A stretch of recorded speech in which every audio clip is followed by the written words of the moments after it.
You know, NUPI, we hold a seminar series on Europe that's sponsored by the Ministry of Foreign Affairs. In addition to this, we are fortunate enough to have a research project on Europe in transition from the Research Council, and part of this project deals with Europe's changing world in changing role in global affairs and Norway's relationship to this. So the essence of this research project also fits very well with the seminar on the topic we have today. Today, the seminar is called EU and Peacemaking. And the topic of peace is, of course, a very important one. And it's also very important in current affairs. In the east of Europe, we see the developments in Ukraine. We have a war-like situation in Europe. A bit further east, in the Middle East, we have the borders of Europe. We have Syria with a serious conflict, violence, and in North Africa we have regime instability, posing serious challenges in terms of migration, violence, terror, etc. And as some of you might recall, just a few years ago, the Norwegian Nobel Peace Prize awarded the EU a Peace Prize.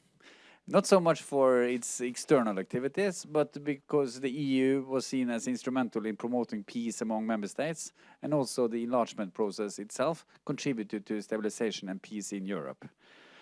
But then we are left with one big question. What kind of role do the EU play in making peace in its neighborhood and in the world in general? And this aspect, I think, is much more poorly developed, poorly researched, and poorly understood. As some of you might know, the EU has created its global strategy, actually in 2003, almost 10 years ago, or more than 10 years ago, and it has not been revised yet. And the purpose of this strategy was to make the EU into a more important regional and global actor. Since then, there have been many attempts at strengthening EU's role in international affairs in general. Internal developments in the EU has led to the development of a foreign security policy. Over the years, we've also seen the engagement EU has been engaged in a number of also military and civilian operations, and the EU has also established its own external action service. In addition to these issues, the EU is an important actor in the field of development aid, and also, of course, in trade policy. But today we will look more specific on the role of the EU in peacemaking. What is it that the EU is doing, and what are the member states doing? Why is the EU engaged in peacemaking, and what kind of role could and should the EU really play? And how successful are they, if they are successful at all? We have been fortunate to have a very good speaker on the topic. Steve Blockmans, he's a lawyer by training and one of the leading experts on the EU in international affairs at the CEPS, a leading think tank in Brussels. He's also a professor at the University of Amsterdam. Very fortunate to have Steve with us. Let me also say that in the initial application that we sent to the Research Council, Steve was part of our team together with CEPS, but in later, the trimmed down version, we couldn't find a place for Steve and CEPS, unfortunately. I'm sorry for that. But we are now, together with Steve, preparing an application for the EU Horizon 2020, dealing with specifically on EU's role in the global affairs, and also the peace, bringing together our peacekeeping experts and our EU experts together with some of the people that Steve is working with. So, and Steve will make a presentation for 30-40 minutes or something, and then Cedric de Koning, one of our experts on peacekeeping and peace operations, will make a comment, and then we'll leave the floor open for discussion. Could I just, before I give the floor to you, let me also mention that already 18th of November, we will continue with a seminar on this theme when we have been fortunate enough to have Malgorzata Vasilevska, who's the head of the unit for conflict prevention, peacebuilding and mediation instruments in the EU's External Action Service. She will come here and give a presentation on it. So then we hear it somehow from the horse's mouth. But today we'll hear it from the academic experts, so maybe we can compare notes then. So please, Steve. Thanks a lot, Ulf. I'm not sure if this is maybe too loud.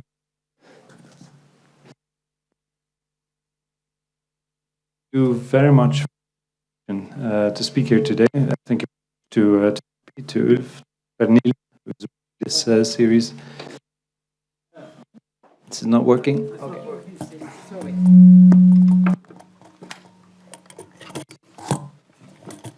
We'll make do with this. Yeah. And this is Okay. So thank you again for the invitation. It's a pleasure to be for the first time here at NUPI. It's a great honor. So thank you very much for giving me the floor to talk about a subject which is dear to my heart, and where better to do this than in Oslo.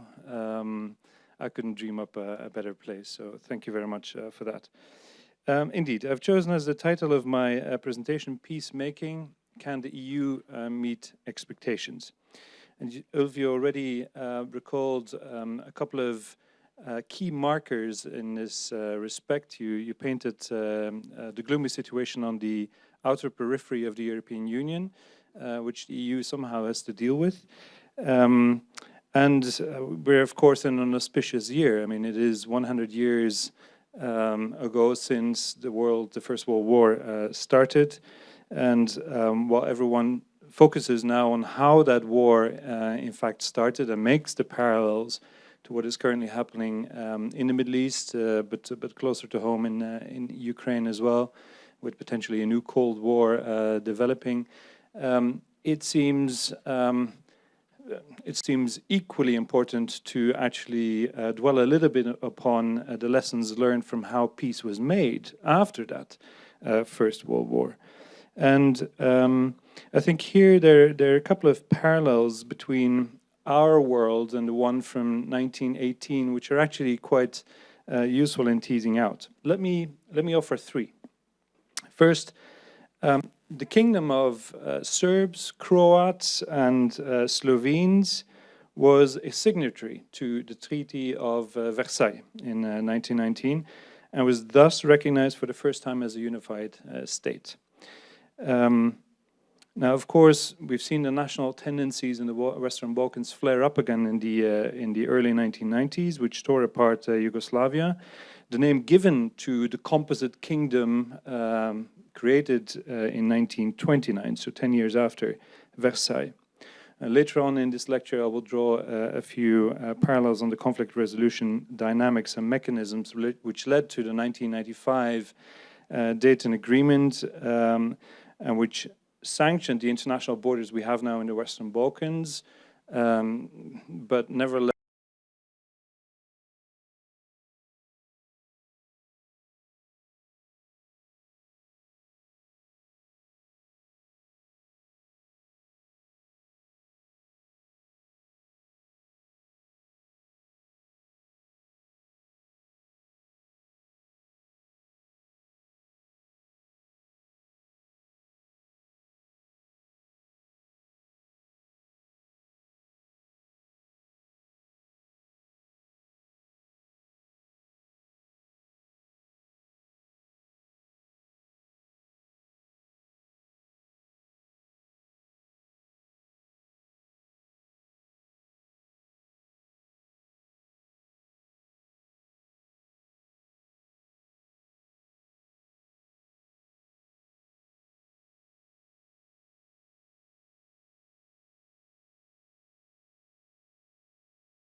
of Europe, right, from a continent of war to a continent of peace, mainly driven by the enlargement process of the European Union, tying in countries on its external borders into the single market and creating a greater zone of prosperity and peace. The parallel I would like to draw is that the EU's origins can in fact be traced back to the Versailles Peace Conference, because there the government of France, which was deeply in debt to its allies and facing huge repair bills, in fact launched the idea that the United States should use its financial resources to get Europe going again. And so we wanted to prolong and strengthen allied wartime economic cooperation. And the French Minister of Industry and Commerce at the time, Etienne Clémentel, he drew up quite an elaborate plan for a new economic order where organization and cooperation in Europe would replace, well, wasteful competition, and where resources would be pooled and shared, where the integration process would be directed by clever technocrats. Sound familiar? And over time, of course, Germany would be tied into that order as well, safely embedded in a strong organization. Well, we know what happened. The scheme languished after 1919, especially because the US and the UK opposed the idea, but the effort, of course, bore fruit after the Second World War when Jean Monnet, who was Clémentel's assistant in 1918, he sowed the seeds for today's European Union. And well, the Nobel Peace Prize, of course,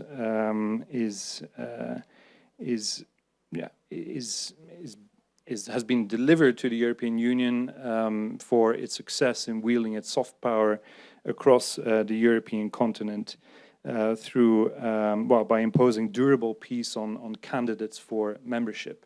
In fact, the Cyprus issue stands out as, for the moment, as the sole exception to that rule. But the enlargement policy of the EU continues to be a tool of peace building on the European continent, as evidenced today in the so-called stabilization and association process for the Western Balkans. The question is, of course, how effective that policy really still is. Now, without implying any criticism of the Nobel Committee's decision to award the Nobel Peace Prize to the European Union and its explanation for it, one may indeed wonder, Ulf, why the Nobel Committee didn't justify or argue the prize, or the delivery of the prize for the European Union's role to play the role of a peacemaker outside of the continent. And of course, there is a good explanation for that. The EU has played only a minor role as a successful peace broker in the world, and its record has been mixed at best. But there's more, and I will return to these issues later on. What I would like to develop a little bit with you is, first of all, to establish that the European Union is under both a moral as well as a legal obligation to act as a peacemaker outside of the European continent. Then I would like to quickly review the Union's track record in this realm. And three, I would like to devote a little bit of attention to the new diplomatic setup and the role of the European External Action Service in this respect, where I think there is still room for improvement, so as to beef up the Union's task as a peacemaker and fulfill that moral and legal obligation which rests upon it. But before I do so, I would like to have one semantic clarification, and that relates to the word of peacemaking. Of course, it's been noted by many that the discourse of international security studies and policy is indeed littered with ill qualified or ill-defined terms, and that it has suffered even more terminological inflation on the hands of the European Union, dreaming all kinds of concepts, interpreting and defining them in a way which is different from those that have been espoused by other international organizations. And the key objective is, of course, to avoid calling anything by a name that will let outsiders guess what is being talked about inside of the European Union. Now, a classic example, which I happened to find on Monday, not really, I mean, it's a bit of a fictitious example of a press release, but you might well come across such an example, would be a press release of the Council of the European Union, which states, ahead of next month's Gymnich, Coreper 2 and the PSC will discuss the further development of the Copenhagen criteria, the toilettage of the Council decision on the EEAS, and the expansion of the Petersberg tasks. Obvious what is being meant by that. In view of the time, I refer the non-EU experts in the room to maybe consult the students of the EU present to provide you with an explanation on each and every of these elements. I would like to highlight a few concepts which relate to the rapid development of the European Union's Common Security and Defence Policy, or the CSDP, which has progressed on the basis of the so-called Petersberg tasks, which are those tasks which were attributed to the Western European Union, that other self-defense organization which has withered away and been absorbed by the EU with the Lisbon Treaty, which at its Council of Ministers in 1992 at a very swanky hotel near Bonn on the Petersberg decided on the new tasks for the WEU in terms of peacekeeping, observer missions, and even to the hard side of things towards joint disarmament operations, rescue tasks, military advice, conflict prevention, and crisis management. It includes peacemaking and post-conflict stabilization in this respect, and these terms or this raft of tasks of the WEU has, as I said, been absorbed by the European Union as well and incorporated in the treaty. So the treaty prescribes peacemaking as one of the tasks in the EU's common security and defense policy, but rather on the higher end of the scale in terms of intensity of use of, well, military means. And this, when compared to the context of the United Nations, is a clear departure from what is understood in the UN as peacemaking, which is spelled differently as well, without a hyphen, in one word, by the way, as opposed to the two words with a hyphen in the Treaty on the European Union. And there, the emphasis is much more on the diplomatic means which are embedded in Article 33 of the UN Charter. The diplomatic means to come to peaceful dispute settlement. Good offices, inquiry, consultation, mediation, reconciliation, and then, of course, the list goes on to the more judicial means of dispute settlement. But here in this context, I think we can restrict ourselves to peacemaking for diplomatic, by way of diplomatic means. For the European Union, I think, whenever there's a new treaty revision, it would be good for all the member states that support the European Union to actually, and that through their European Union and the objectives for which the EU was created, which is inter alia to support the UN in its activities and the rule of law on an international level, it would be good if there is a certain harmonization of the terminology. Not very important, perhaps, except for the nerds as myself, but nevertheless would bring the strategic lingo a little bit more in line with that of the United Nations, where the European Union as a regional organization, or as the UN Charter goes, regional agency or arrangement, actually plays a role as a Chapter 7 international organization, or at least could play a role. So I see some room for improvement on the treaty level. To finish my legal take on these issues, I would like to, and you see here, sorry, I should have kept pace with the text. You see here a reference to the peacemaking at the higher end of the scale. I would like to move to the moral duty and the legal obligation which rests upon the European Union to act as a peacemaker.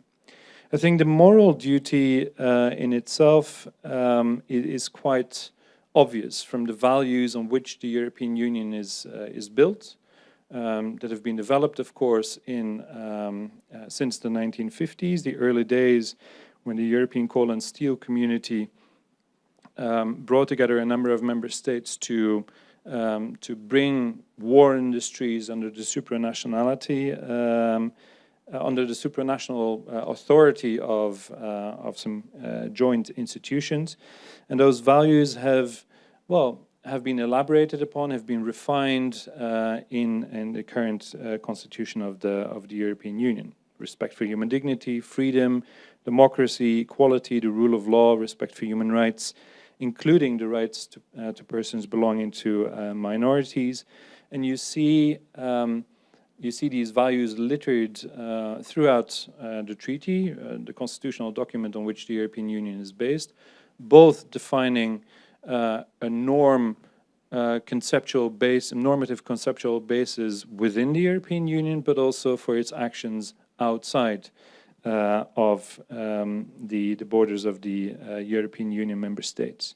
And indeed, passing on for a moral duty which the member states have incorporated in their cooperation and functioning through the institutions, translated into that legal context. I think the moral duty has been codified as such, and should inspire the actions not only of the EU institutions, but also of the member states as agents of the European Union.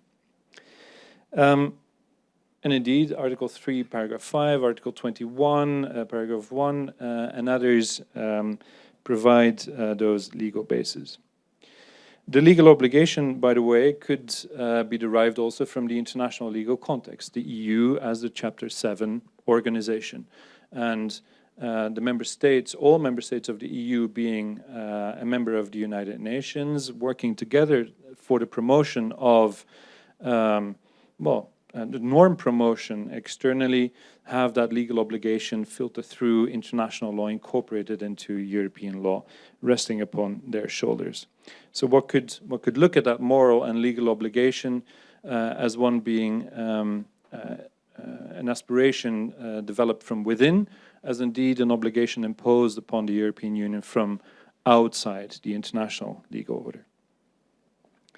I would like to move the emblem which was developed for the Nobel Peace Prize awarded to the European Union.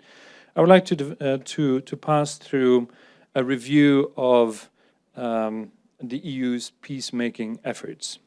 And here I would like to refer back to what I said before. The EU's record has been mixed at best. And it started all out with the creation of the European Union, of course, in the 1990s, early 1990s, which coincided with the violent collapse of the former Yugoslavia. And there, probably the highest profile failure of the European Union, which was freshly endowed with a common foreign and security policy by the then 12 member states of the European communities, which agreed at the pre-Maastricht Intergovernmental Conference to attribute those competences to the European Union, the newly established European Union. That highest profile failure came with the exclamation by the Luxembourgish Foreign Minister Jacques Pos, who, in the spirit of the pre-Maastricht IGC, climbed on board of a plane towards Belgrade and Ljubljana, where the war first broke out, and said, well, now the hour of Europe has dawned, we'll put that fire out quickly. Those last are my own words, by the way. We all know what happened. He was barely back in Brussels before the ceasefire agreement, which was reached, broke apart. It led to quite intensive shuttle diplomacy by the Troika at the time, and led to many of a ceasefire to be concluded, the most high-profile one at the island of Brioni, Tito's former private island, but all of them were broken.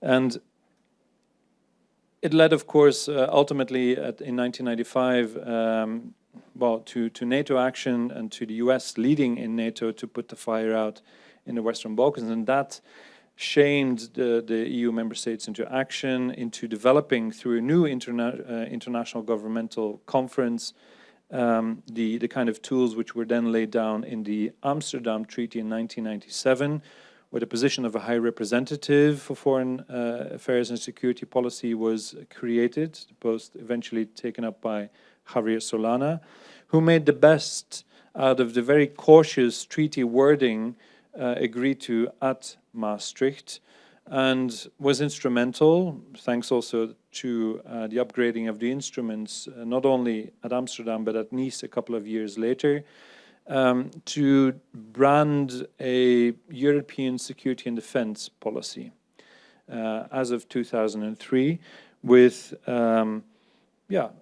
with new missions being deployed first in Macedonia, then in Bosnia, and then gradually expanding geographically. It's Solana's efforts in Macedonia, which was on the brink of a civil war in 2001, with again quite intensive shuttle diplomacy, backed up by the NATO Secretary General at the time, by the chairman in office of the OSCE, to broker a peace deal between the Albanian extremists and the Macedonian government, so as to prevent a full, an outright war from developing in Macedonia. That arguably was a successful intervention, which started a constitutional process which took many years to implement, but which has more or less stabilized that country. We're now in a situation where we see the predominance of one of the political parties, nationalist political parties, rolling back some of those liberties which have been created throughout the constitutional reform process in those years after the peace agreement was concluded. Another example is the 2002 Belgrade Agreement, which introduced a 3-year cooling off period between Serbia and Montenegro. They were at odds with one another. Slobodan Milosevic, who was still then in power in Serbia, even threatening to bomb Podgorica in Montenegro, which triggered again a wave of active diplomacy on the side of the European Union, Javier Solana, who managed to hammer out that Belgrade Agreement, which essentially laid down, as I said, a 3-year cooling off period before each of those two composite republics of what was then still called the Federal Republic of Yugoslavia, so the rump state of the former Yugoslavia, could decide to hold an independence referendum, which happened immediately after that 3-year period lapsed. And Montenegro, the Montenegrin voters at least, with a very limited majority, decided to go for independence, which was then recognized by Belgrade. A third example outside of the European context was potentially the Aceh 2005 Aceh peace agreement, which authorized the secession of the northern tip of Sumatra from the rest of Indonesia. It was more of a post-conflict endeavor, though, where the European Union agreed to dispatch an advisory mission, an observer mission, to keep the peace, rather than the EU having, as an organization, having been actively involved in that process. Even if Europeans were very active behind the scene. It was not the organization, the EU as such, which played that role. Perhaps similarly, the Russo-Georgian ceasefire agreement brokered by Sarkozy, who was then holding the rotating EU presidency of the Council of the European Union. And you see him here with Medvedev, who doesn't look very happy, in August 2008. That nevertheless, through his hyper diplomacy or hyperactive diplomacy, managed to broker that agreement, but only after the Russians had already obtained what they wanted, and retreated barely after that agreement was signed. I think probably the single most resounding success for EU diplomacy so far is no doubt the so-called first agreement on principles governing the normalization of relations between Serbia and Kosovo, which was concluded on April 19th, 2013, at the headquarters of the newly established European External Action Service in Brussels. And yeah, significantly, of course, this agreement offers the possibility to offer yet another chapter of the violent history of the Western Balkans, bringing arch rivals Ivica Dacic here on your left, and his homologue Hashim Taci, former commander of the Kosovo Liberation Army, together, then in their capacities as prime ministers of their respective countries, to hammer out this normalization agreement. It's largely seen as the only signature success of Lady Ashton, even if it was prepared, of course, very intensively by her counselor, Robert Cooper, who led a series of 10 or 11 similar types of sessions at slightly lower level before Ashton took over at the highest political level. There's actually quite a nice movie made by a Danish director called The Agreement, which gives you an insight into the preparatory phase led by Robert Cooper, which was then picked up on by Lady Ashton.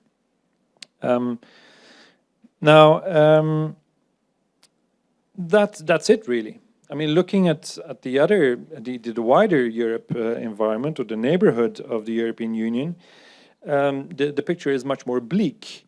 And even if Lady Ashton has been attributed also a success, apparently, that she could write into her own legacy as High Representative, which is keeping the P5+1, the permanent 5 members of the Security Council, plus Germany, together in their negotiations with Iran on the nuclear file, which led to a so-called historic interim agreement last November. I'm not of the opinion that this procedural success could translate that easily into an operational success. We still have about a month to go before the entire period lapses, and it doesn't look very promising from what we can read in the press about the chances of success for that for those negotiations. But looking a little closer, we observe, of course, many frozen conflicts in the East, in Eastern Europe, where the European Union hardly plays a role. In Abkhazia and South Ossetia, still within the internationally recognized borders of Georgia, the EU co-chairs the so-called Geneva International Discussions with the OSCE and the United Nations. More than 25 rounds have taken place in this context without any substantial success. Looking at Moldova and Transnistria, that de facto stayed there, their so-called 5+2 talks,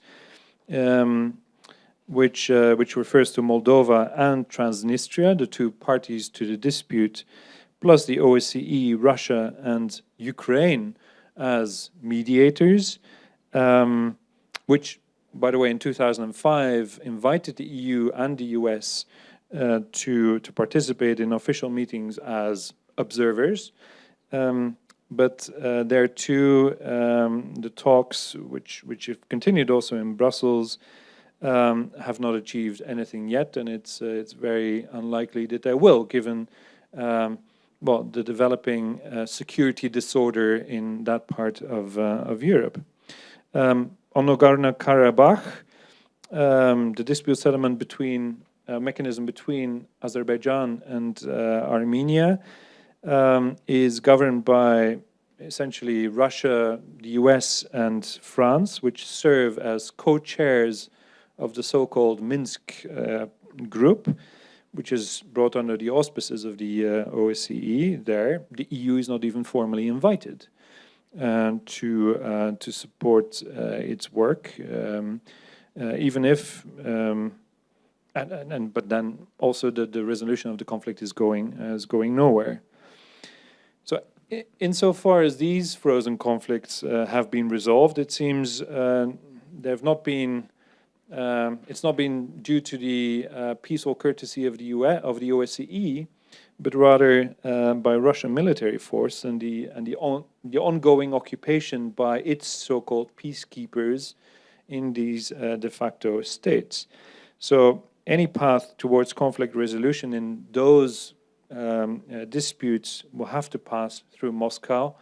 Arguably, the same applies to the conflict in the Donbas region in eastern Ukraine, which increasingly looks that it's going the same way, the creation of another Transnistria, but then in Ukraine, potentially creating the land bridge with Crimea, which has been, of course, annexed by Russia. Looking south, the EU is painfully absent as well. If you start by the Western Sahara, it is even acting against international law, striking up a fisheries agreement with Morocco, which extends the territorial waters to include those of the coast of Western Sahara, in flagrant violation of many UN General Assembly resolutions, as indeed an International Court of Justice ruling, which declared that the legal ties which existed between the Spanish Sahara and Morocco and Mauritania did not imply sovereignty or rightful ownership over the territory by the latter. In other parts of the so-called MENA region, the European Union has tried to. Well, it was of course surprised as any other international actor by the so-called Arab Spring and the revolutionary momentum in some of these countries. The EU has not been able, even through its so-called new form of diplomacy, namely the creation of task forces which are essentially donor conferences where the EU puts in money and tries and coordinates funding agreements with other donors. It's not really diplomacy in the sense of Article 33 of the UN Charter, at least.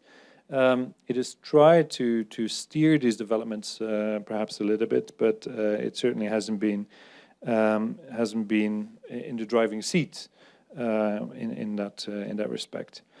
In Egypt, perhaps Lady Ashton tried to don the cloak of a peace broker, and she was indeed the only Western leader allowed to visit Morsi after he was deposed in what was not to be called a coup d'etat by General al-Sisi.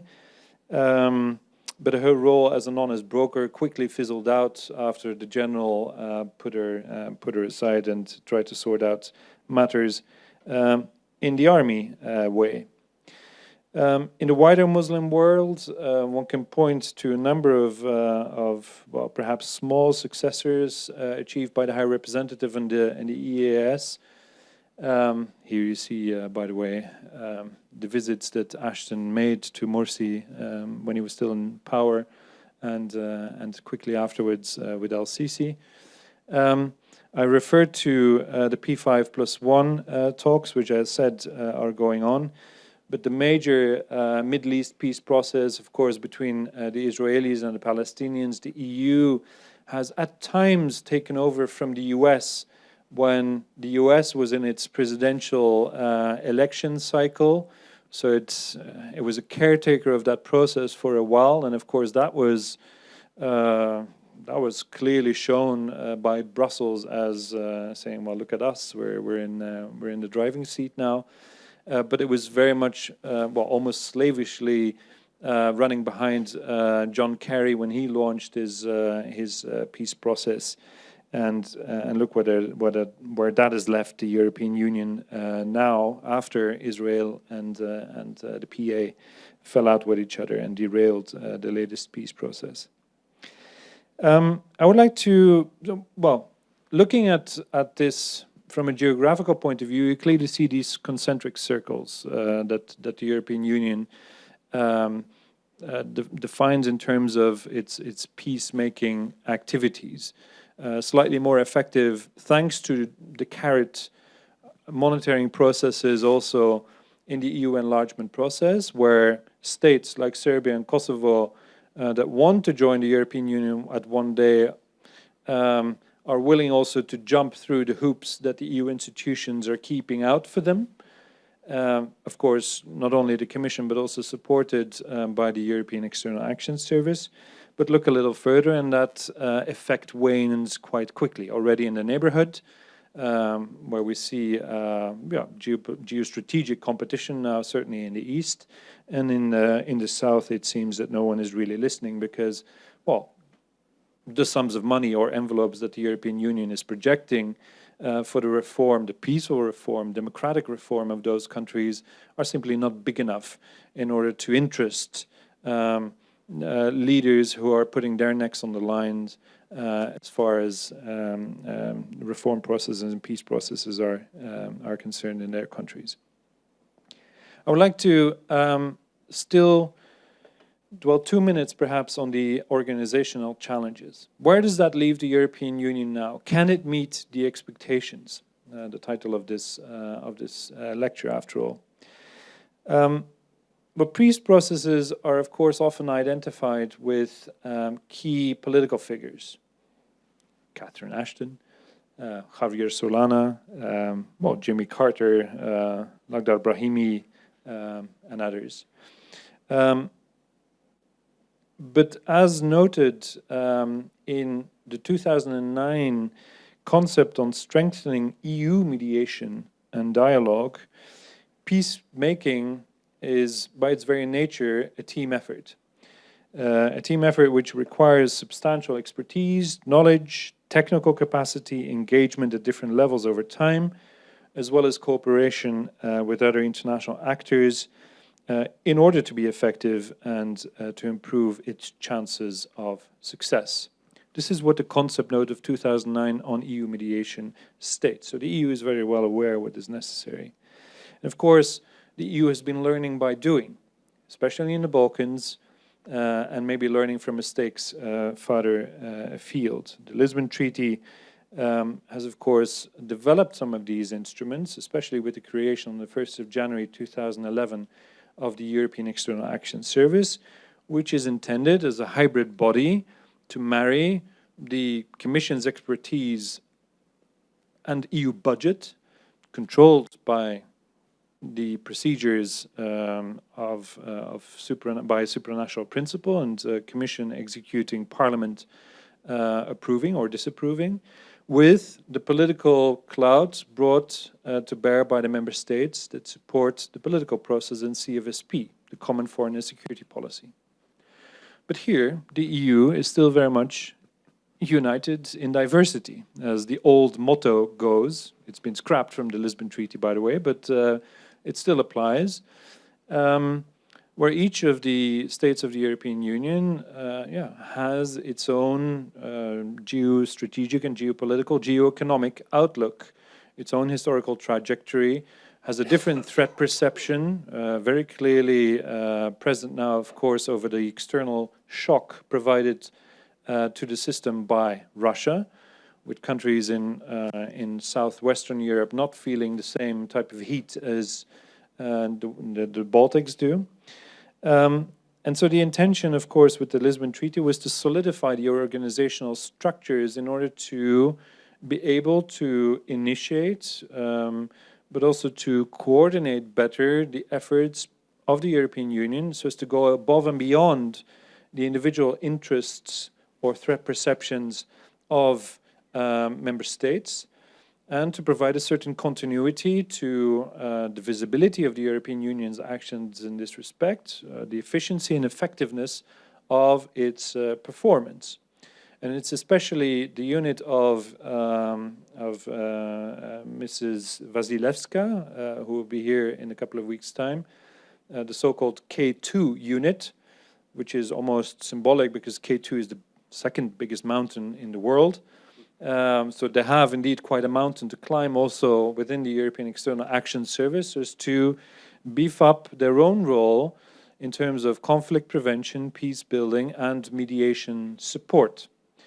And what you see is that this unit, which of course pools together quite a bit of expertise in these designated areas, has quite a mountain to climb as far as its own efforts to support ongoing mediation or dialogue processes, facilitation processes are concerned.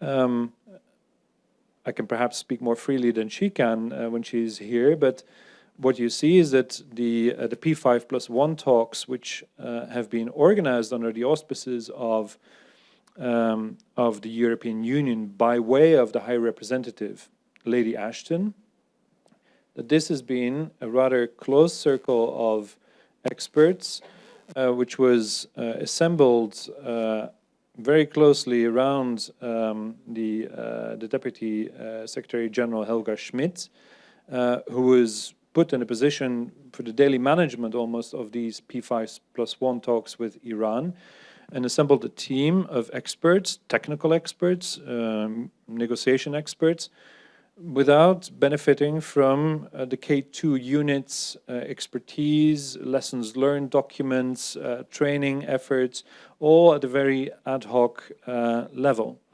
Same with the facilitated dialogue between Belgrade and Pristina, where the team of Lady Ashton almost worked in splendid isolation of the structures which had been created, which are intended to, of course, bolster the role of the European Union in mediation and dialogue. So there's obviously a bit of linking up to do within the bureaucracy of the European Union itself. There's a lot of work to be done as far as data gathering, data sharing, data analysis is concerned, not only within the European Union institutions, but especially also with that expertise held by the member states. So there's quite a work still to be done. There was talk about the creation of a certain roster of experts, mediation experts, which has been piloted with as an effort and seems to come to fruition, whereby, like the WTO uses a roster of arbitrators, individual experts could be plucked in order to play a role in specific mediation or dialogue facilities or contexts. So there's a bit of work to be done. Arguably, it's early days still. I mean, the EES itself was created 1st of January 2011. The K2 unit a bit later even. So it's indeed, you know, they have to find their feet and they have to vie for their position within the organization. But it is to be hoped, of course, that with the institutional carousel now swinging in Brussels and the arrival of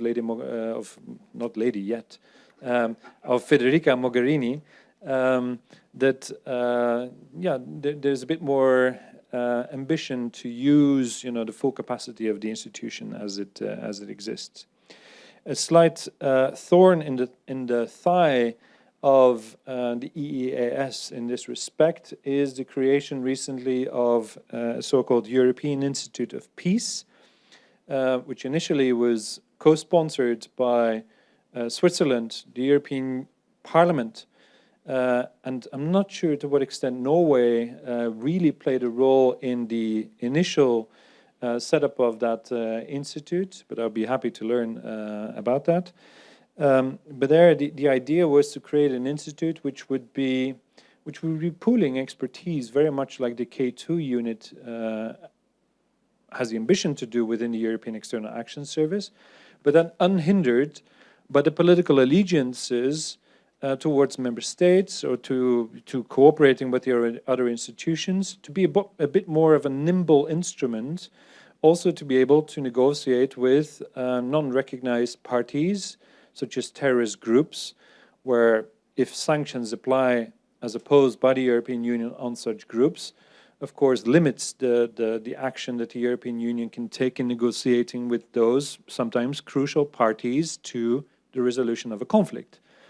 And here this Institute of Peace is now being created. It has started operating and has a seat in Brussels. The thorn in the thigh of the EES is, of course, that they don't want this to duplicate the very efforts that the EES was set out to do. So there's a bit of complementarity there still to be found without overlaps being created.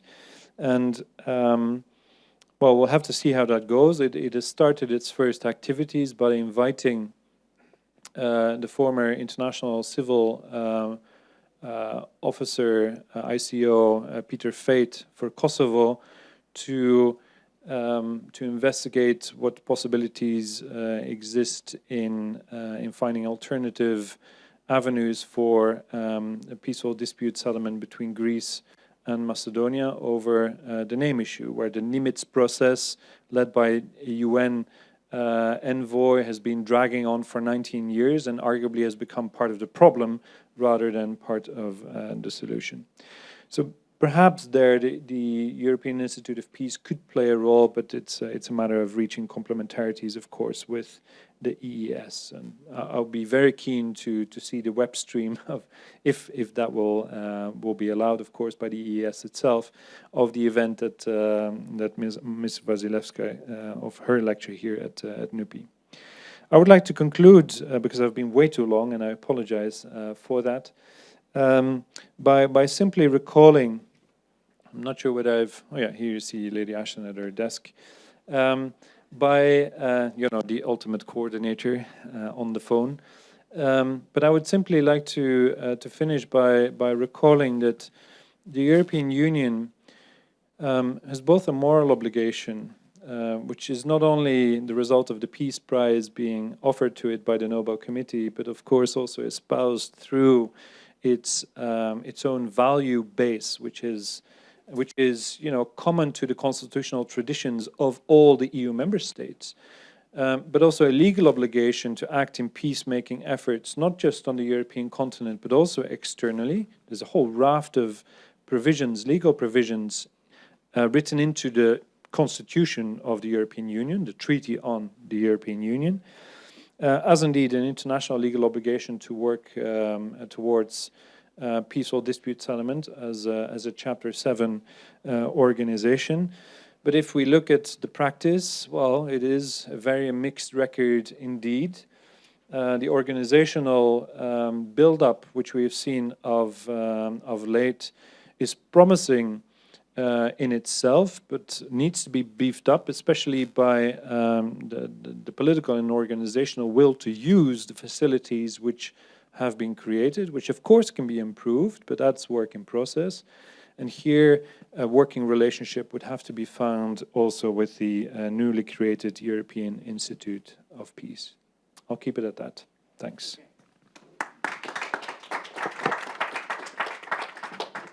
Thank you very much. Then I give the floor to Cedric. And I think that I remember, I don't know the details about the European Peace Institute, but I think Cedric knows something about it. I remember there was a paper circulating on this. Maybe you can say a few words on that as well, Cedric. Thank you very much, Steve, and thank you very much, Ulf. I will play and act as the role of discussant and therefore be the devil's advocate, and I will try to respond to a couple of things that Steve have mentioned and stimulate some controversy and debate, hopefully, as a result. And I can start by saying that Steve is obviously a lawyer. I'm a diplomat and a researcher by training. So I seem to be much more comfortable than him with contradictions and relativity of concepts and approaches. So let me start with that. I'm going to make a few comments about the issue about the coherence of concepts. I'll make a few comments about the issue of the legal obligation and the normative imperative. And then I'll speak about the mixed record mention a few things. So first of all, just about the coherence of concepts. I mean, it is obviously true that there's quite a diversity in understanding between the United Nations, the European Union, and others when it comes to these concepts. But I think, unfortunately, we will never have one set of agreed concepts. And in fact, I think it's good that we don't. I think there's value in diversity. The fact that we sometimes use the same concepts but have different meanings imply that we have to engage with each other and discuss with each other how we understand those differently. And that helps to increase our understanding of each other as opposed to us assuming that we have a common understanding and interest in these approaches, which is never the case. On the issue of, firstly, the legal obligation, I think it's interesting that to use the Chapter 8 of the United Nations Charter that provides for regional arrangements as a legal obligation. I think the European Union acts sometimes much more as an actor in its own right, almost at somehow an equal level than the United Nations, than it does act as a recognition of a regional actor in the same way as the African Union or ASEAN or the Arab League, to which Chapter 8 really refers, because Chapter 8 is very much a principle of constraints on regional organizations as much as it is a principle of encouragement. So it says, for instance, that regional organizations cannot act under Chapter 7 without prior authorization of the Security Council and so forth. A big issue of debate with other regional organizations like the African Union, for instance, is the issue of the principle of subsidiarity. Does the EU recognize, some kind of a hierarchical subsidiarity between itself and the United Nations in terms of its obligations and in terms of its role versus the United Nations in many of these places where it is active in a peacemaking role? Again, I would say very often in my experience, the EU acts alongside the United Nations as almost an equal partner in many ways. On the normative imperative, I think two things that I would mention is one, of course, very often in a supply-driven way, those very norms and values that the EU hold can actually contribute to conflict, can be drivers to conflict, can create tension. Ukraine is just a very good recent example. So I think it is important that these norms should not be a supply-driven motive for EU action. I think the common wisdom at this point is that when we do conflict resolution and peacemaking, this needs to be bottom-up, this needs to be context-specific, as opposed to be supply-driven transfer of norms from one agent to another. And I think it's, in that context, also very important to recognize that when it comes to peacemaking, the main actors are the local parties and the local actors. And the role of an external actor like the EU is simply to facilitate, to broker, to encourage processes, and not to enforce certain values or norms from the outside. As I said, in many cases, that can actually lead to the opposite of what you want to achieve. It can contribute to conflict and tension. On the issue of mixed results, I think here it's very important to ask ourselves, how do we judge and evaluate the results of peacemaking or peace actions? Often there's a tension between, do we look at the results in terms of what has happened in the country, has peace arrived, etc., or do we evaluate what the objectives of, for instance, the European Union or the United Nations in a specific intervention, and against their own mandate or objectives, whether they've been successful or not? Because we know, obviously, that you may do everything right that you intended to do, but certain developments could have taken place which makes your actions ineffective. And in this context, I think I found you started out by explaining that the EU definition of peacemaking is much broader than the UN definition, which is much more about, good offices and diplomacy. But I feel your assessment of the EU has then been really just based on evaluating a number of high-level mediations and interactions, and you haven't looked at the EU as a peacemaker actor in the broader perspective. And here I think, of course, the comprehensive approach is a very important principle, and here in the broader spectrum of peacemaking, the EU is investing and has undertaken investments in its ability to do early warning and conflict analysis, prevention, mediation. It has various instruments in terms of its post-conflict stabilization, the instrument for stability and so forth. And I think also very important in the EU context is what the EU can contribute when it comes to development assistance, and especially then a conflict-sensitive aspect of that. And also, and you have touched on this, the contribution it can make in terms of also using its trade relations as a peacemaking tool. And here I think one of the most important things to recognize for the EU is that in many cases, the biggest contribution they can make in these areas is to fix the problems that they have at home when it comes to exporting organized crime, when it comes to illegal fishing that you've mentioned, where very often European Union companies are at fault, when it comes to encouraging capital flight, tax havens, and exploitation of resources. So I think the EU cleaning up its own house in terms of the impact that it has on many of these conflicts is a very important contribution that the EU can make. And lastly, I would say that in today's world, it is impossible for the United Nations or the European Union or any other actor to really act on its own. In today's world, in almost any of the situations you've mentioned or any of the conflicts that we see, you will always have a United Nations presence and European Union presence. If it's in Africa, there will be an African Union presence or an Arab League presence. And so the interaction, the networking among these various actors and finding the role for the European Union, its niche role, its comparative advantage in that very busy and occupied spectrum of actors, I think is what the EU should really focus and concentrate on. And so a key ability will be the ability to be part of this larger network in terms of its actions. And in that context, I think it's important for the European Union to, in a sense, be more humble in its approach, find its niche, be a team player, and perhaps in many cases be less of the kind of international actor that it tries to sometimes posture to be on its own right. So with those few comments, thank you very much, and I'll open the floor for Ulf to manage the discussion. Thank you very much. Thank you very much, Cedric. I think this remark, Cedric, also showed the fruitfulness of bringing together both the European expertise and also the experience from on the peace operation and peacekeeping activities. I should have mentioned that Cedric is also a South African, so he sees things slightly differently from what we see here in Europe. Steven, would you like to make a short remark on yeah? Thanks a lot for your observations and suggestions, actually, to improve also part of my own research in this respect. I would like to pick up on one, and that relates to the comprehensive approach which you mentioned. And of course, I mean, I had this in the presentation, but I had to gloss over it in view of time.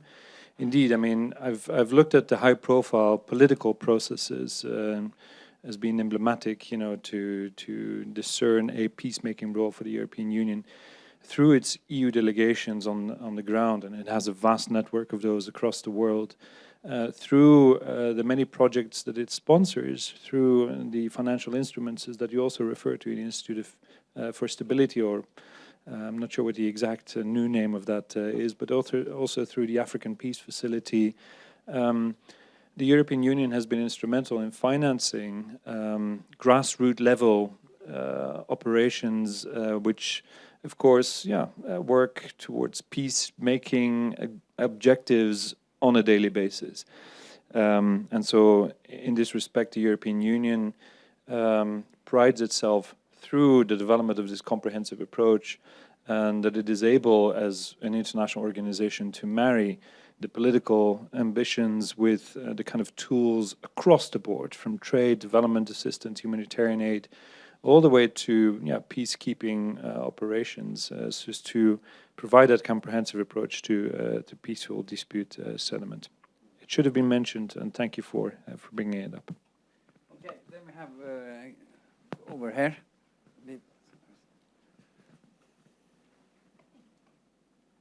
Trine Eklund from the Norwegian Peace Association. For me, it was very interesting to hear you say that EU and United Nations have so different views on what is peacemaking. Probably the world and the project peacemaking.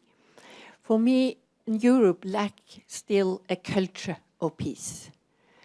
Maybe because we still look on the two wars that we lost, the First and the Second World War, where defense was, military defense was so extremely important. And we are still hanged up in this, that peacemaking is to defend ourselves with military means, while United Nations, they have a charter that was made in 49, and really, how can we make peace? We in Europe still look up how can we prevent war, and it's so different way of looking upon peacemaking. I wonder if you could say a little more about that.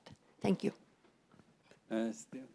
Should we collect a few? Yeah, we can collect a few. So then the next one behind her. Takk. Pia Isaksætre. I'm a political scientist from Oslo, Leiden and Bruges. I've also held a Robert Schuman Scholarship at the European Parliament's research section in Luxembourg.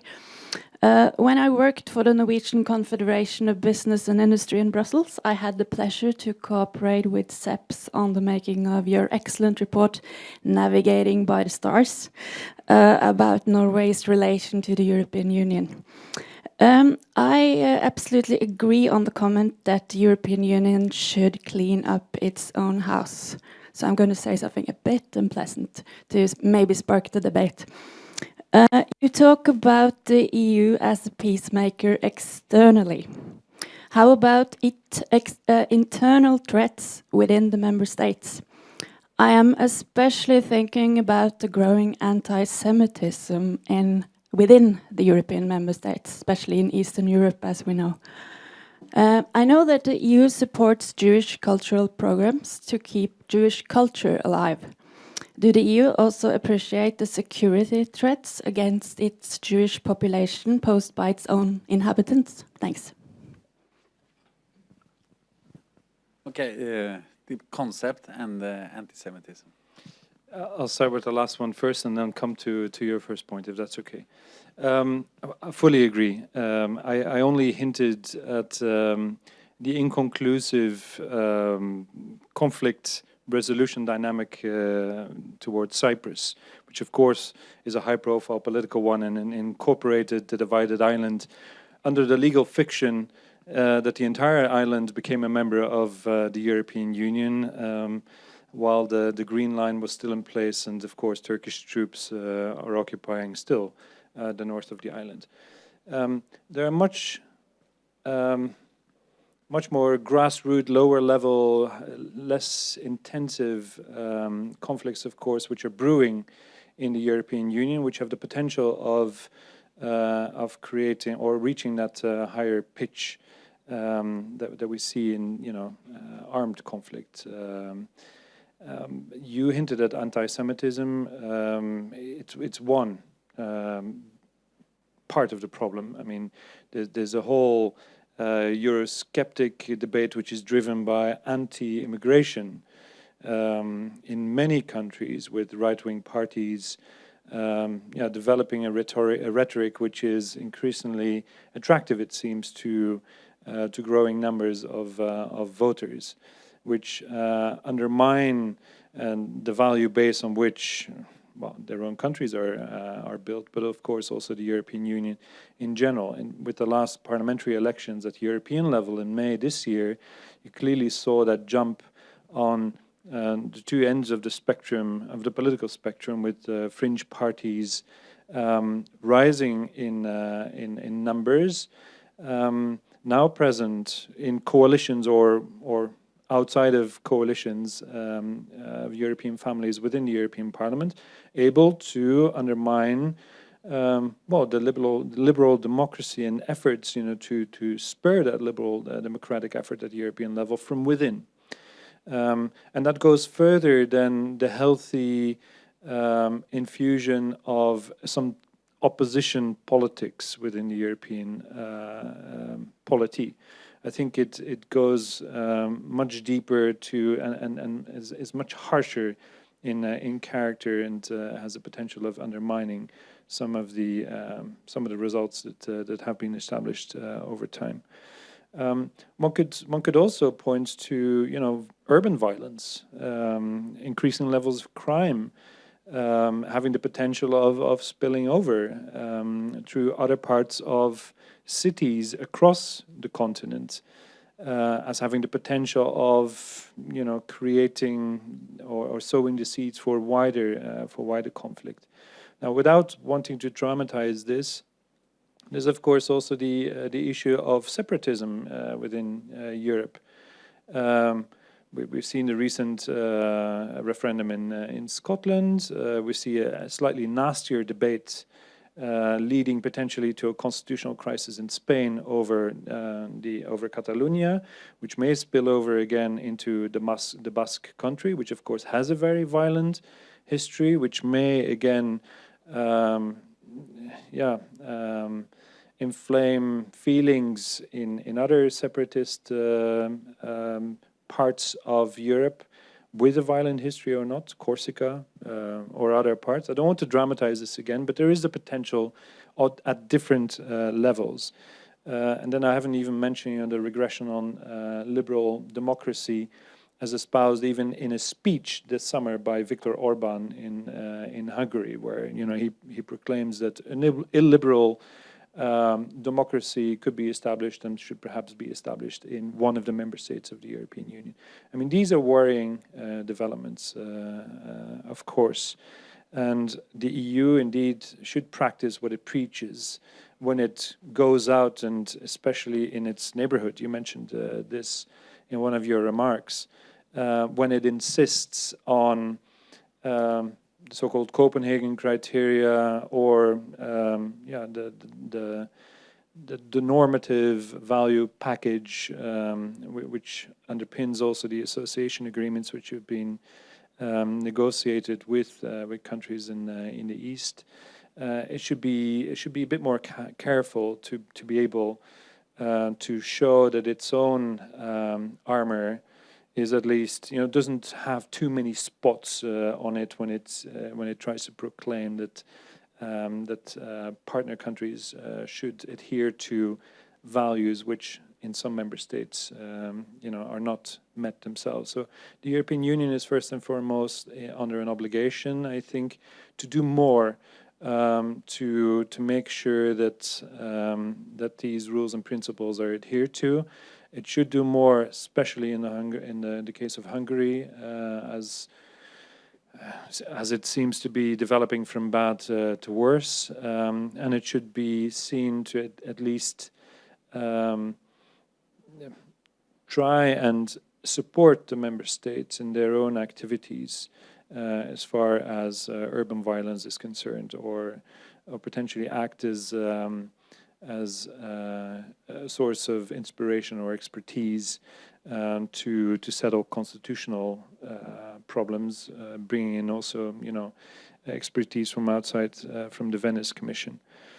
I mean, it's a complex issue that you touch upon, and there's no ready-made answer in this respect. But I think you touch on a very important matter, that the EU should indeed clean up its house in this respect. Peacemaking, thank you very much for your observation. The interpretation, of course, in the UN Charter is indeed very much driven by the effort at global level to make peace. Whereas the early integration process at the European Union level was, of course, inspired by bringing two war industries and then later atomic energy and that industry under a supranational authority, so as to prevent that an Alleingang in the governance of those industries would lead to renewed conflict. I find it interesting the way you portray peacemaking as a means to defend ourselves in a way, and I couldn't agree more with your observation. Whether Europe therefore lacks really a culture of peace, I don't know. Perhaps it's different. Perhaps it's differently explained, and in fundamental terms, you're probably right. But that doesn't go to say that Europe lacks a culture of peace as such. But I don't think that's what you were suggesting either. Yeah.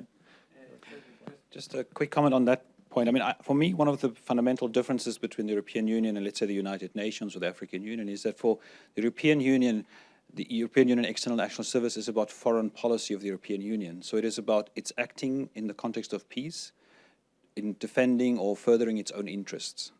And that's a very different approach than the United Nations or, let's say, the African Union has, where with the African Union it's mostly about, or entirely about, dealing with conflicts within the Union, whereas in the European Union it is using the European Union and its engagement in peacemaking as a way of, further achieving the interests of the European Union and further projecting the European Union as an actor in the international community.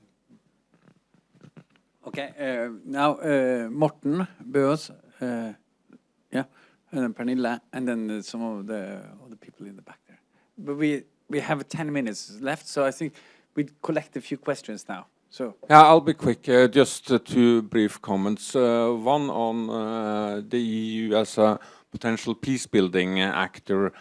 At least in my experiences, I mean, where I have seen the EU being most successful is when it has not coined its activities as peace-building, but rather just have been doing things. And a very good example of this, in my point of view, is the support that the European Union gave to and helped establishing the disaster management unit in Uganda, which dealt with the situation in northern Uganda as a disaster zone.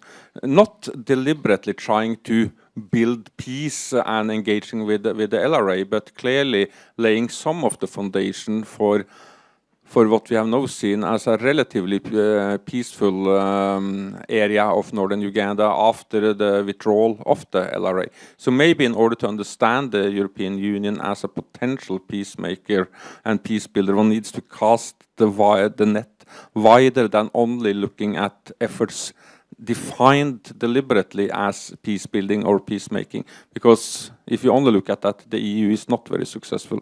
Secondly, on the enlargement issue, well, I do agree with you, Steven, that potentially there is a disciplining force in it, which sort of, if you look at these concentric circles that we have been talking about also yesterday, that it sort of may give the EU some particular clout with regard to countries that may fall into that category. But as you also alluded to in the case of Hungary, one is that yes, I mean, it may lead to some disciplining as a pretense in order to try to achieve this goal of becoming a member, but it do not necessarily lead to different behavior. And in that regard, for me, it was very instructive talking to a good friend of mine in the Hungarian Ministry of Foreign Affairs when I once asked her, how is the dealing and negotiations with the EU going? And she answered quite cynically, oh, it's going very fine. I mean, we pretend that we are doing what the EU tells us, and the EU pretends that they believe that we actually do it. Thank you. okay, Pernille. Okay, this is similar, or actually Morten partly answered my question. But I would come back to these mixed results that you referred to, and also to what Cedric said, that you will maybe have a different picture if you look at the totality of EU's activities externally. And I wonder if you take a look at that, at all the activities that the EU is doing, both when it comes to CSDP and its missions. From 2003, it has been, 32 missions or something, mostly civilian. But in addition to that, you have all the other development aid, ECHO, and other activities. Also, the support for civil society in many countries that are activities that support kind of some kind of a peace. It's not these high-profile kind of peacemaking activities, but it's still very important. And I wonder what would your assessment be of the EU as a peacemaker when you look at these activities, and what would be the main challenges? Because when you read the literature, very often you come back to the coordination problem at the EU level. But I wonder maybe if there could be problems also in the implementation phase. And as we also talked about yesterday, and about the conflict sensitivity or lack of conflict sensitivity maybe, so I wonder if you could comment a bit on that. Thank you. Okay. No, I think we just collect some more, because we have only 4 or 5 minutes left. So Matheia and Kari in the back there.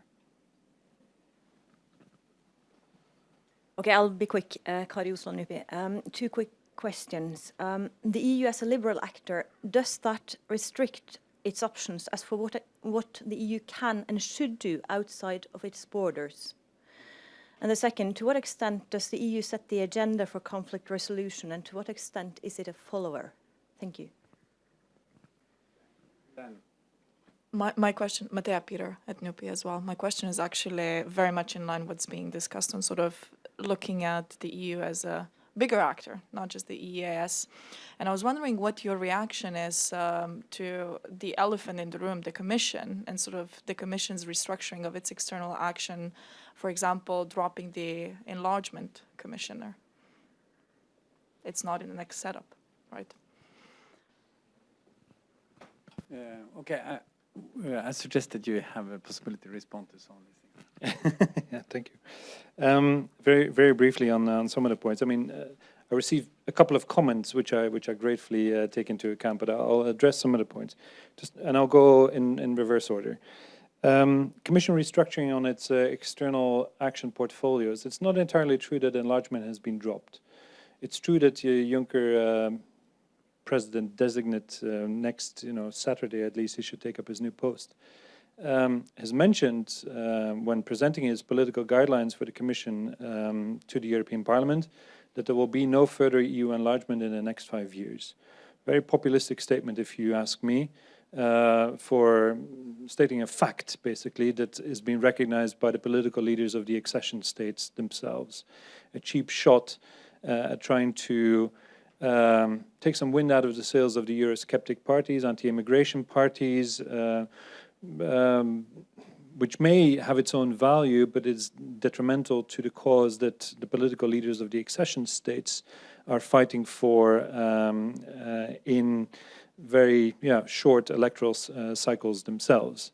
So I'm not sure whether whether that was the right way forward. He might as well have just left that statement for what it is and recraft indeed the portfolio of future Commissioner Hahn, Austrian, who now will work under the label of Commissioner for European Neighbourhood Policy and Enlargement Negotiations. Not just accession negotiations, but enlargement negotiations. So this will continue, but it seems to lack the political drive from the helm of the very body, the European Commission, that should work in the interest of the European Union upon the mandate that it has been given by the Council of Ministers, which is still towards the integration of those Western Balkan states and Turkey into the European Union.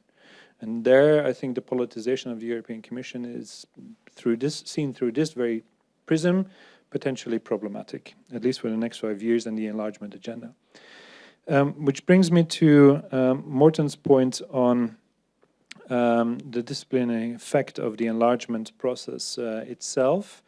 You hinted at the lack of concrete post-accession tools to make sure that new member states of the European Union continue to play by the rules which they have supposedly absorbed during the pre-accession process. There, I think the European Union member states and institutions alike have learned from the Bulgarian and the Romanian examples, which in many capitals of the member states have been seen to have prematurely accepted to the European Union. One could perhaps say the same indeed for Hungary, although the reversal in policy came at a bit more at a later stage than that was prevalent in the cases of Bulgaria and Romania. These post-accession monitoring measures for Bulgaria and Romania remain in place through the so-called verification and cooperation mechanism, which is of course a blamage on all involved for not having done the job properly. And this is where the enlargement process has been tweaked as of late through a so-called new approach, whereby the European Union starts its accession negotiations with new candidate countries, and now has done so for the first time with Montenegro and is negotiating the same for Serbia currently. It starts those accession negotiations with chapters 23 and 24, which focus especially on the rule of law, the protection of human rights and fundamental freedoms, the justice sector, etc. And here the emphasis is very much not just on monitoring progress on paper, but in monitoring the implementation of the reforms which have been required by the European Commission and which are checked by the member states in Council at regular intervals, able to create their own new benchmarks throughout the entire negotiating process, so as to be able to use the entire negotiating process to see whether these changes are sticking in practice, whether that will be enough to prevent, reversal as we're currently seeing in Hungary. Is difficult to predict at this stage, but it's clear that such mechanisms are necessary when you look at the level of preparedness, of maturity of political institutions, of democracy and the rule of law in the countries that are currently geared up for accession to the European Union, those in the Western Balkans. Pernille, your point on the main challenges on grassroots level implementation of the instruments that also Cedric referred to, the instrument for peace, for stability rather, the African Peace Facility and others. That requires a lot of empirical research, which of course we'll hope to do in some of the case studies through the project proposal for Horizon 2020. So it's a bit early to try and predict what we'll find. I will grant you, however, that I share the same worry about the conflict sensitivity of the European Union in this respect. It is probably not picking up the kind of signals, not effectively picking up the kind of signals from the ground and filtering them upwards towards headquarters, so as to inspire the kind of policy and the kind of instruments financed through the instruments that we mentioned in an effective way, so as to solve conflict or prevent conflict from further erupting, from escalating.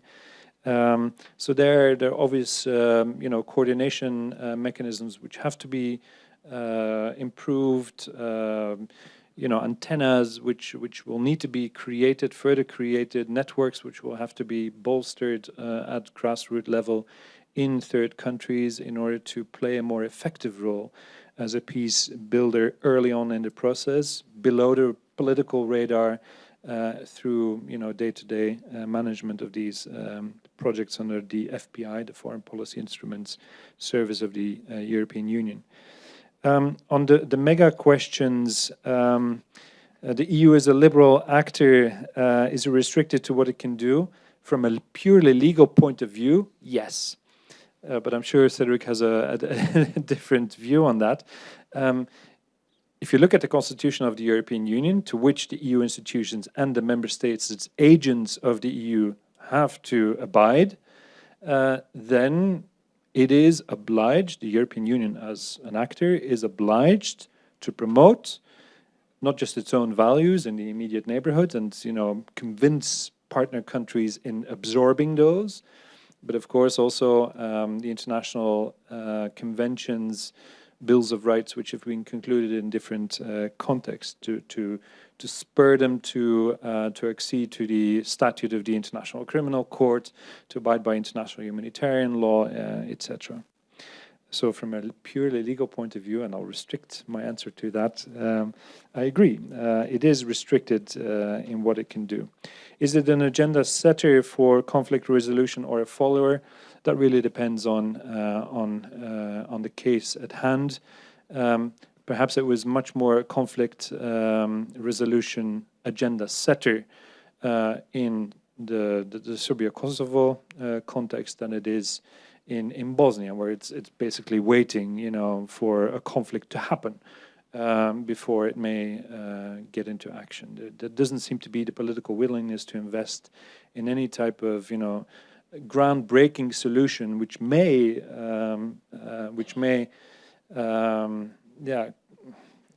open up a Pandora's box if Dayton, for example, is revisited.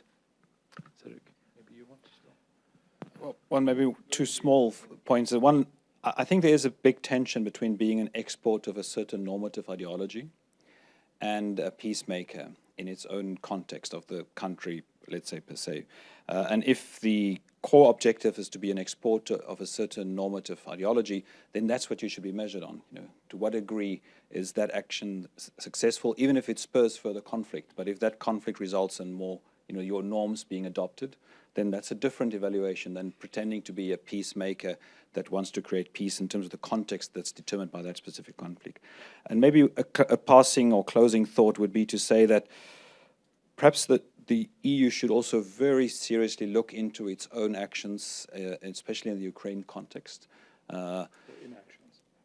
Just if you take what you started off with the First World War, the conditions that led to that, if we take the Nobel Prize 2012, actually for EU as a peacemaker, and then seriously ask yourself to what degree has its actions contributed to bringing us to the brink of a war in the context of the Ukraine. And really, in that context, I think really look very carefully at its foreign policy actions, its the ambitions and the hubris that you also find in the European Union. I'll end with that. Thank you very much. I think you triggered a lot of questions there, but we leave it with that. I'd like just to take this opportunity to thank Steven very much for his presentation. I think he gave a nice overview of the legal and moral and political obligation to engage in peacemaking, peacekeeping. And you see also there's increased political momentum and willingness to contribute, but at the same time you presented us with a nice overview of some of the efforts. Some of the people in the audience wanted to, and also Cedric wanted to kind of expand the scope of actions that you included into this peace-making thing. And in addition, I think you have made a kind of very nice contribution to formulate the elements of a research agenda and that would fit very nicely into the Horizon 2020 call for kind of exploring further on the relationship between the EU and peacemaking. I promise to check into the European Peace Institute to check on the Norwegian ties. I see Kjetil is here. That would be a perfect story for you as well to see something how Norway and Switzerland contribute to rescue the kind of the peace dimension to the EU. So I'm sure you'll see something in the Pink Sheet newspaper in Norway, where Kjetil is writing. So he will probably continue, but I will look into that. And to all of you, thank you so much for coming here. And promise in 18th of November, you might be able to log into our page to see the streaming of when we have Malgorzata coming here to give you more on the peace dimension in the EU. So thank you so much.